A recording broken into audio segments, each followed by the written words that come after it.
Guess what? Sunday Sanctuary is produced by a non-profit, which makes perfect sense, right? And it's also quite fun because you never know where the money's going to come from. So this is your invitation to join that fun by supporting this kaupapa and helping to share something you love with even more people looking for soul-nourishing spiritual conversations. It's simple. You can choose between a one-off donation or become a regular supporter and help Sam and I keep making Sunday Sanctuary. To give now, head to our website, sundaysanctuary.nz. Kia ora, and thank you. Maybe I can find my treasure. There's too much for me to do. Maybe I can find my treasure. Maybe my treasure rests in you. Sunday Sanctuary with Petra Bagust.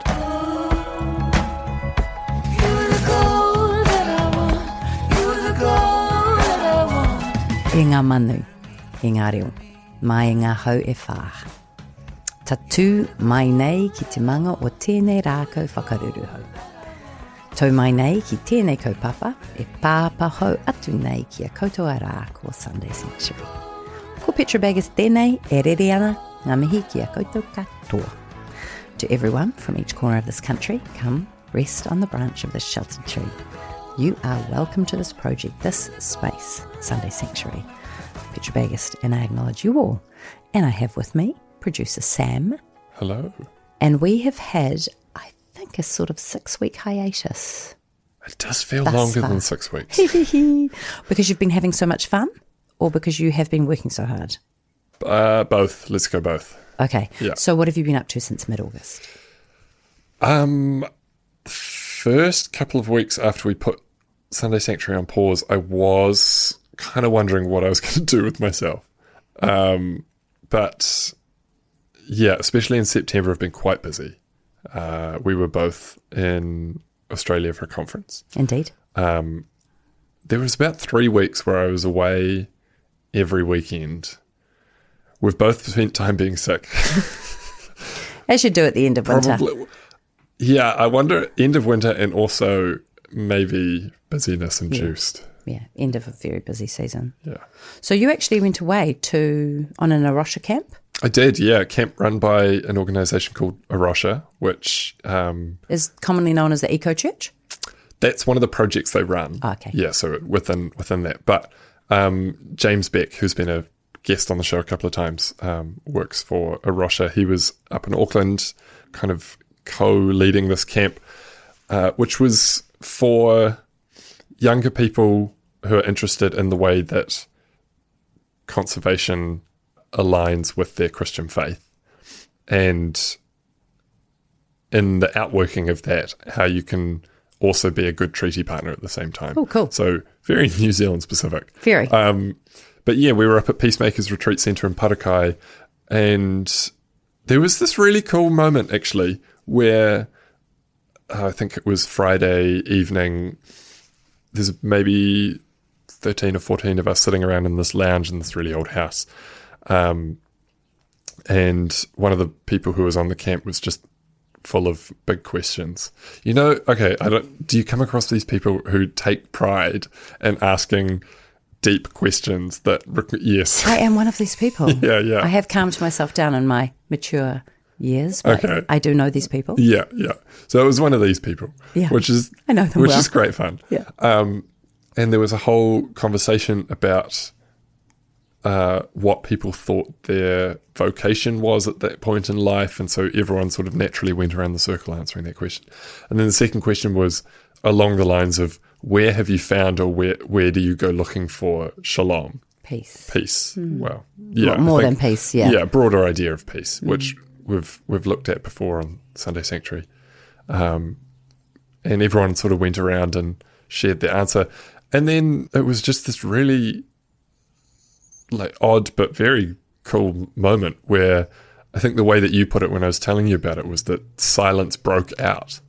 And there was maybe had to have been about 15 or 20 minutes where people just quite happily sat in silence in their own space. There was no feeling of discomfort that the conversation's ended. We need to keep it going. Now it's awkward. It was just everyone was quite comfortable sitting there. Most of us had only met the others for the first time a couple of hours before. Wow.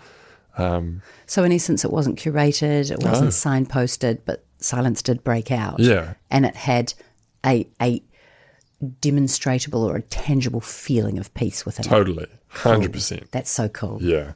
And it would, I mean, obviously it would have ended at some point, but it ended because someone walked in to say that dinner was ready. And Brilliant. I think they walked in and they're like, why is everyone just sitting in silence? Yay. Yeah. Well, that sounds fantastic. Well, That was a good weekend. That was a really good weekend. cool. Yeah. Nice. What have you been up to? Thank you for asking. I also went to Australia for the conference where I got to present 3 times to people who work in Christian media in Australia, and I also recorded a couple of podcasts. So we tried out international grey areas, and I toured the country with a live show called Hot Mess about midlife and menopause, and experienced, rather than quietness and peace, quite a lot of joy. Yeah. There was this coming home to the responsive nature of being in a room that is alive, that is a congregation of humanity that's there for a reason and isn't shying away from the difficulty, and is also willing to celebrate, the good things. Yeah. It just felt, it was just for me, it was a very enlivening experience. So I do feel like my wairua was quite filled by the live performance and by just hanging out with other women and saying, hey, we're going somewhere good. Yeah. Let's go together. Let's not go on our own. Let's not go in the dark. Let's not fall over. Let's pick each other up. Let's shine our torches. Let's get into the sunshine, that kind of thing, just to stretch the metaphor out. It's lovely to be warming gently back up into Sunday Sanctuary. I hope people enjoyed the episodes that you popped into the feed of Ngahere and Makers and Mystics, who is a friend from America. Stephen Roach. Exactly. What topics are we going to cover between now and Christmas? The first full episode back, we thought we'd delve into the superpower of listening. Yeah. So listen out for that one. We also had the idea of maybe a slightly meatier episode on togetherness amidst tragedy, although I know you don't like it being called that. So it might be called something different by the time it comes out. I like the sound of being together. Because I'll be there uploading it and putting the title in, and Petra will stand over my shoulder and veto it. It's only the word amidst. What's my beef? What's my beef? I don't know. Maybe I can't spell it. Maybe I can. Maybe I can't. Oh, I'm going to try that out for my Wordle guest tomorrow. No. Amidst. You're going to spell it right now. AMISDT.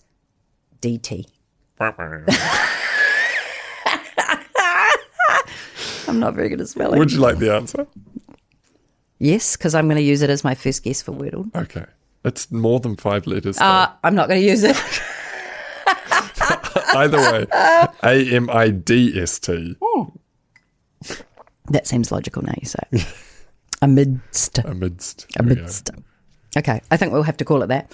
And we finally. We thought we might also kind of take a cheeky look at discipline.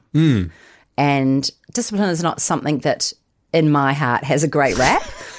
It feels like a bit of a quasher and a bit of a restrictor, but I know that restrictions are also useful. So I know guidelines and scaffolding and structure are good. Yeah. So we could, what's my vibe with discipline? We might do an ep on that. Yeah. Of course, Christmas is coming. Let's also do an ep on compassion. See how we go. I'm into compassion. I'm just wondering how compassion links with Christmas. It doesn't, and that it comes before Christmas. Oh, right. So we'll do an episode on compassion before we do one on Christmas. Exactly. Always be compassionate when it's coming up to Christmas. Compassion has been in our, I'm looking at it right now, a list called the Big Ol' Pot of Ideas. And it's been stirring around in that pot. For how long? For about 100 years. Awesome. It's been in that pot for quite a while. And time to get it out of the pot. And I think the thing that brought it out of the pot was a quote that someone found from Father Gregory Boyle, who said, "Compassion is not a relationship between the healer and the wounded. It is a covenant between equals." Let's do an episode on that. That sounds amazing. Yeah. Okay, so we've got some ideas and we can't wait to engage you as our community. And as a kind of a thought or a meaty middle for this kōrero, You had a bit of a conversation with our colleagues this morning. Yeah, I was talking with Frank Ritchie, who's many times been a guest, as well as our colleague Josh, who often writes the Communion Reflections and has himself also been a guest. And it was one of those conversations we were talking about what it means to, express a Christian faith and follow that journey and some people like to say ponder that mystery. Nice. In the world as it is at the moment. Which is carnage and chaos and some like infighting and some... Depending where you look. Yeah, exactly. Yeah, and it's just a lot of things. And it was one of those conversations where I don't know if you feel the same way after you cordial with someone, where you come away from it feeling like life's actually a bit simpler than you've been experiencing it up until that point. What was it about the conversation that made it feel simpler or calmer? I think there was something in there about, that sort of removed something of the pressure of having to keep up with where things are going, And while there is the extra challenge of having to then hold some amount of tension because you're maybe not saying things that other people want you to say or doing things other people want you to do, and so you're kind of sitting in this slightly awkward spot. There's something of a relief to that.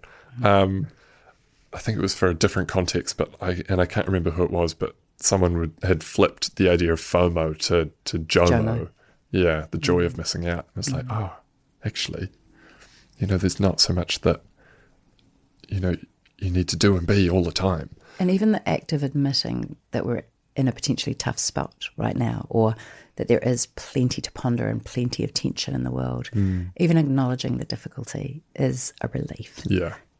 Allowing it to be, it's accepting this season feels hard for these reasons. Yeah, can relieve it a little bit. Yeah, and so this conversation finished, and I turned around and looked at my emails, and I get the emails from Nick Cave's Red Hand Files sort of letter writing project, and I opened it up and started reading through, and it felt like he had almost written a response to the conversation that we'd literally just had, and I had no idea that it was going to align so well.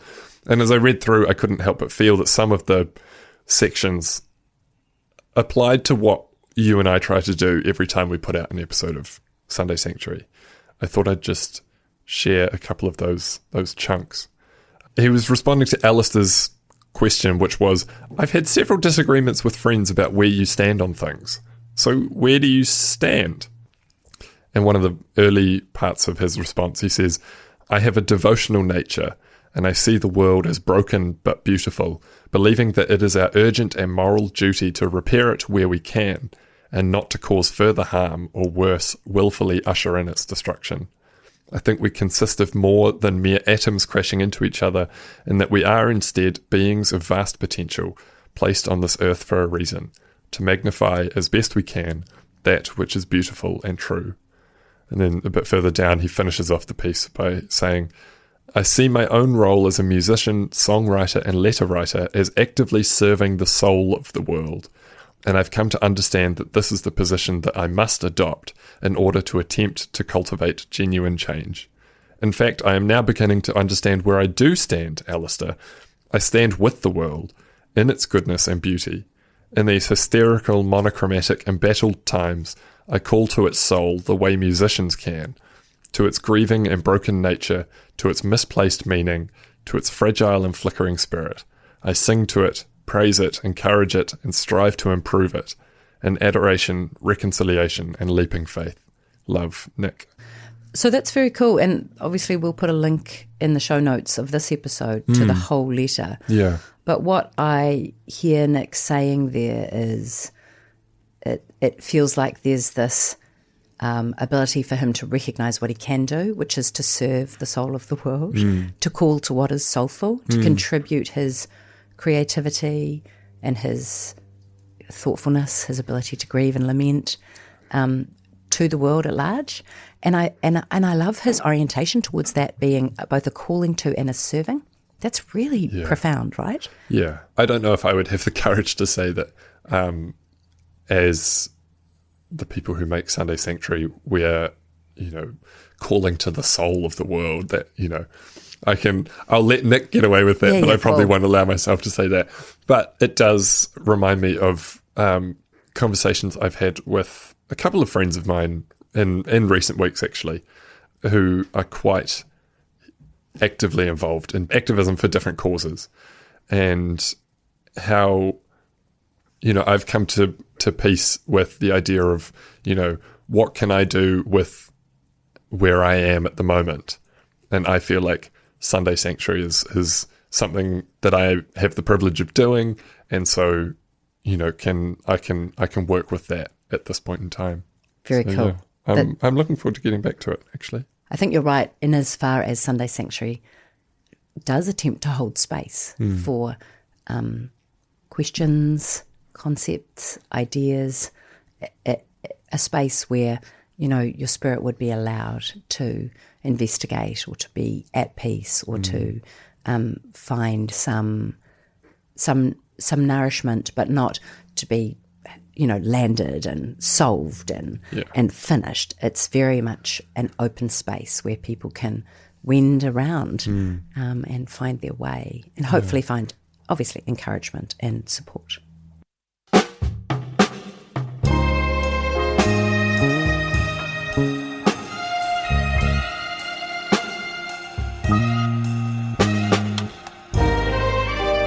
As is our tradition, we finish Sunday Sanctuary with a poem or benediction. And as we were talking, Sam brought up something I just read to him, because yesterday Nigel Latta, psychologist and author, died. And I have worked with Nigel many times over the years and appreciate him for all that he offered and gave and all the help he put into the world. He really did care, and he wanted people to live well. We've had great chats at airports, and incredibly his book Lessons on Living, about his cancer journey, came out the day after he died, and so we thought we'd leave you with the final paragraph of that.